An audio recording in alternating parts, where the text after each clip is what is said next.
नमस्कार, अटल मत न्यूज मध्ये आपले सहर्ष स्वागत आहे।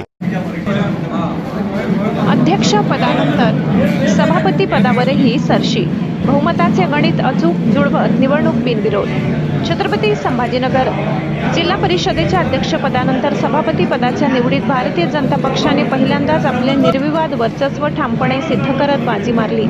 बहुमताचे गणित अचूक जुळवत सभापती पदाची निवडणूक बिनविरोध करण्याची किमया साधली। विरोधकांकडून अर्जच दाखल न झाल्याने भाजपाचा मार्ग अधिक सुकर झाला।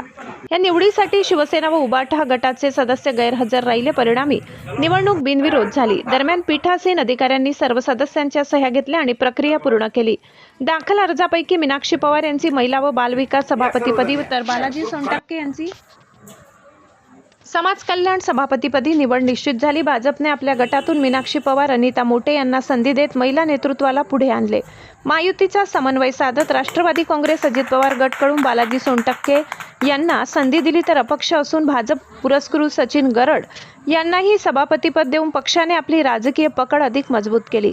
महिला व बालविकास सभापती बालाजी सोनटक्के यांची समाज कल्याण सभापतीपदी निवड झाल्यानंतर प्रसार माध्यमांशी बोलताना ते म्हणाले की तळागाळातील लोकांपर्यंत पोहोचण्यासाठी, त्यांच्या समस्या जाणून घेण्यासाठी व त्यांचे निवारण करण्यासाठी मला ही संधी मिळाली आणि त्या संधीचे मी सोनं केल्याशिवाय राहणार नाही। समाजातील उपेक्षित पीडित जे लोक आहेत त्यांच्या उत्थानासाठी हे खाते आहे। या खात्याचे जे ध्येय आहे त्या ध्येयापर्यंत पोहोचविण्याची आणि सध्याची परिस्थिती आहे ती परिस्थिती सुधारण्याचा मी प्रयत्न करेल, असे नवनिर्वाचित सभापती बालाजी सोनटक्के यांनी सांगितले। जिल्हा परिषदेचे नाव समजले जातं, काय म्हणाल साहेब? जिल्हा परिषद समाज कल्याण विभागाचा सभापती म्हणून मला आज निवडून देण्यात आलेलं आहे। खरं म्हणजे एक तळागाळातील लोकांसाठी काम करण्याची संधी या निमित्तानं मला मिळालेली आहे आणि ह्या संधीचं निश्चितपणे मी सोनं करेन।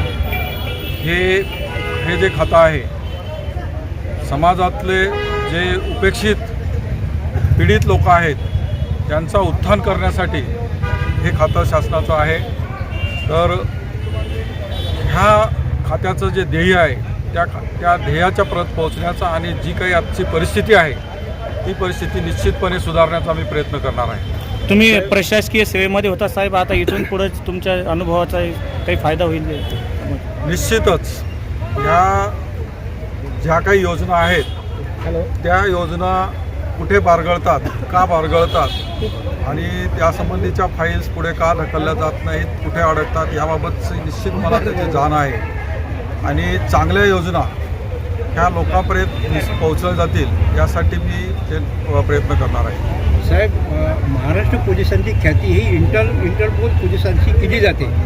त्या डिपार्टमेंटमध्ये आपण होतात, ACP म्हणून आपण सेवानिवृत्त झालात। अतिशय लोकप्रिय अधिकारी अशी आपली ख्याती डिपार्टमेंटला आहे। आता आपण जिल्हा परिषदमध्ये लोकांच्या सेवेमध्ये कार्यरत झाले आहात, आपण लोकांची सेवा कशा पद्धतीने करणार आहात? पोलीस खात्याची जी मुख्य सेवा आहे ती सेवा सुरक्षा देण्याची आहे, परंतु आता ही सेवा जी आहे लोकांना लाभ पोहोचवण्याची आहे। समाजामध्ये जे दुर्लक्षित लोक आहेत, पीडित लोक आहेत, ज्यांना आतापर्यंत समाजामध्ये बरोबरीचं स्थान मिळालं नाही, अशा लोकांसाठी शासनानं योजना तयार केलेल्या आहेत आणि त्या योजना त्यांच्यापर्यंत पोहोचवण्याचं काम समाज कल्याण खात्याचं आणि सामाजिक न्याय विभागाच्या वतीनं होतं। तर ह्या सेवा निश्चितपणे लोकांपर्यंत पोहोचवण्यासाठी चांगले प्रयत्न आमच्या वतीने केले जातील। शेवटचं प्रश्न, निवडीचं श्रेय कोणाला देणार? हे जे आहे निवडीचं श्रेय जे शाहू फुले आंबेडकर महामानव आहेत आणि भारताचं संविधान आहे आणि संविधानकर्ते डॉक्टर बाबासाहेब आंबेडकर यांना ह्या निवडीचं श्रेय जातं।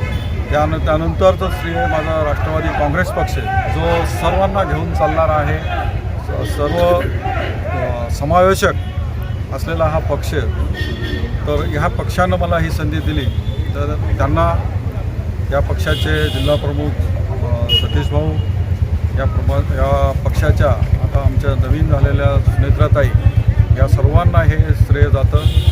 त्याशिवाय सर्वात महत्त्वाचा जो घटक आहे आमचा वाळूज परिसरातील मतदार, सुज्ञ मतदार, त्यांनी मला मतदान करून ही सेवा करण्याची संधी उपलब्ध करून दिलेली आहे।